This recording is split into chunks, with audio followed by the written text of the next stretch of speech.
You're talking about a 5-hour dive. You try and dive those kids the whole way, all you'll be bringing out is dead bodies. With oxygen running low, the entire nation is anxiously waiting for what will happen next. What are you thinking? Just a crazy idea. You've got a skill none of the rest of us have. No. Man's already died. Breathe. We'll do nothing. We'll be bringing him out dead for sure.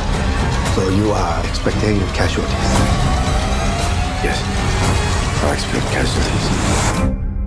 Hey, I'm Jennifer Walden, and this is Mix's 2022 award season virtual event. Joining me is composer Benjamin Wallfisch, known for his scores on Blade Runner 2049, The Invisible Man, Hidden Figures, Shazam, and more. Hey, Benjamin, thank you so much for taking some time to talk about your score on Amazon Studios' 13 Lives, directed by Ron Howard. Thanks, Jennifer. Great to meet you.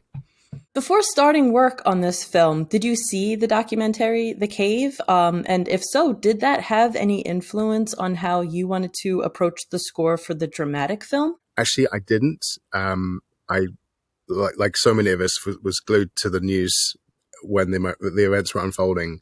But when I was invited to work on this movie, I realized, it was important to try and only focus on what Ron had in mind, and the tone and the style of filmmaking he wanted to bring, certainly in terms of the tone of the music. So I didn't want to really get too influenced by that, but I certainly watched it afterwards. And so let's talk about the instrumentation for your score on 13 Lives. It's such an emotional, intense soundtrack, particularly the track Dive, man. So how did you find the voice for this soundtrack? Like, what went into your choices for instrumentation and why? The first thing was to make it feel of the place and try to embrace the culture as much as possible.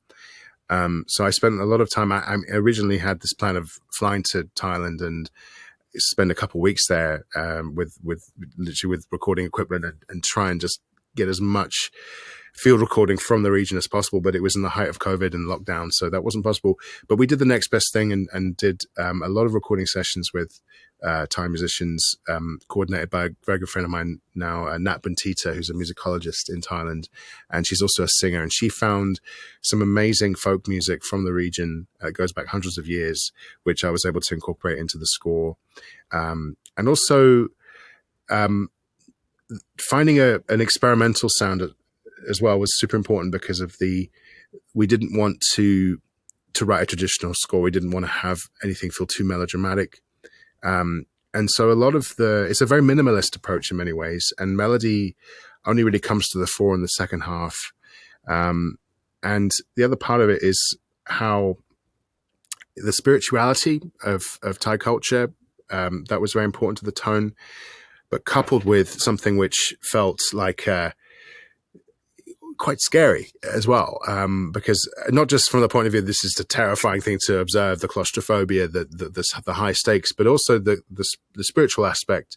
The sleeping princess Nang Nong, there's the legend of the cave is inside the Chiang Rai mountain range, which is the Princess Nang Nong's mountain. She's if you step back many miles and look at the mountain range, it looks like a silhouette of a sleeping woman, and the locals, there's a shrine for Princess Nang Nong outside the entrance to the cave, and the locals during the time of the rescue their belief was that the princess was angry, and this was almost like a test. So the first thing was to find a theme for the cave, a princess theme, which felt quite dark, and so it was a case of actually taking a traditional song from the region, which Nat found, and kind of turning it on its head and making it feel quite malevolent. And then only when the first boy is rescued, the tone changes into something much more, still tentative because there was a long way to go, but we slowly bring in a tone of hope, and that theme is turned into something more caring. One of the tracks I think was called Prayer, and you have like this beautiful singing, I don't know who the singer was, but it was beautiful. So how did you do all of that during COVID? I mean, that's Nat singing literally in her bedroom. Wow. Wow. There was a lot of just figuring things out and doing what we could do. But we were able to do some recording sessions as a composer friend of mine called Bruno Bragnani, who is based in Bangkok, and he very kindly gave me access to his recording studio for several days, and we were able to do a lot of recordings with local musicians in that way, flew them into Bangkok and did it like that. And for all of the synth or electronic parts, are those parts that you performed yourself? Yeah, so I wanted the sound design aspect of the score, the electronic aspect, to be coming from what you see on the screen. So we made samples of oxygen canisters being tapped and scraped, and oxygen escaping the human breath, completely warped and chopped up and slowed down, and also quite a lot of traditional Thai instruments completely warped and mangled, so that it sounded almost like an alien landscape. And so, yeah, I love going down that road of being super experimental, so that when you do go into the more acoustic world, it's like a breath of fresh air. It's not something that you just become used to. I loved the combination of like traditional orchestral elements and then the found sounds that you did, and then the electronic components. I think that worked really well for this score. Is there a track that you were most proud of? So like after watching the finished film, was there a track that you felt like, yeah, that is exactly right for that scene? I don't think I ever feel like that. I mean, you do your best. I mean, for me, it's whenever I don't really ever finish a score, you get to a point where you have to hand it over. And I actually find it quite hard to listen to my own music, because I'm constantly thinking, well, actually this could have been slightly better. And then, okay, I'll do it for the next score. I'll remember that lesson learned. So, but I think something which was, it was an incredibly collaborative process with Ron, and James, the picture editor. We were in a kind of workshop scenario for the duration for about 3 months, in London, where I would say 2 or 3 times a week we would meet, and I would show them cues, but in such a way that we would often just deconstruct and try different things on the fly. And one of the cues where that didn't happen, and Ron signed off first time, was at the very end, where the parents are reunited with the kids.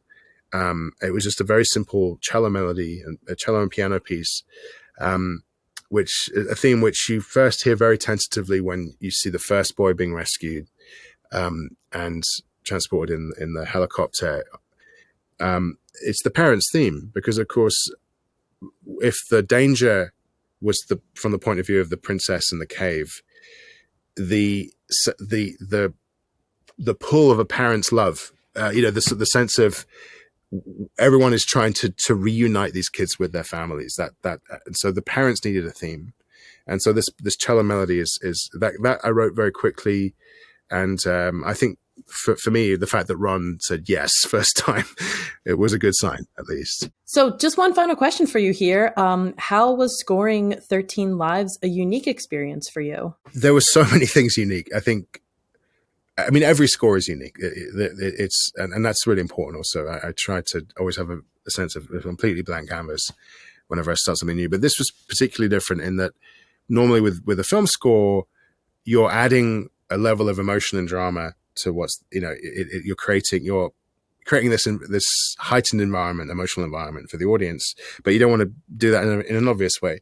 With this score, anything we tried which felt, any sort of technique or the instincts that you have and you build up over the years of doing this, when it comes to dramatic scoring, most of them didn't really work, because it made it feel too much like just too much just like a thriller or a genre movie, that we needed it to really exist in its own zone.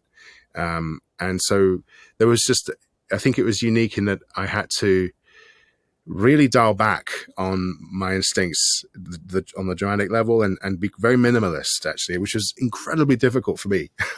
I tend to, throw a lot of my scores in, but this time I had to really par things back and get to what if there was a cue, it had to earn its right to be there. And I'm very grateful to have spent so much time with Ron, and in this sort of workshop experimental mindset, where it was good to fail sometimes. It was good to try bold things, and okay, that didn't work, but we now know that this particular direction is going to, and you would never have discovered that otherwise. And that was a wonderful environment to be in, where experiments were very much encouraged. Well, fantastic job on the score, Benjamin. And thank you again so much for taking your time to talk about this score with me. Best of luck to you this awards season. Oh, thank you. Oh, it's great to meet you.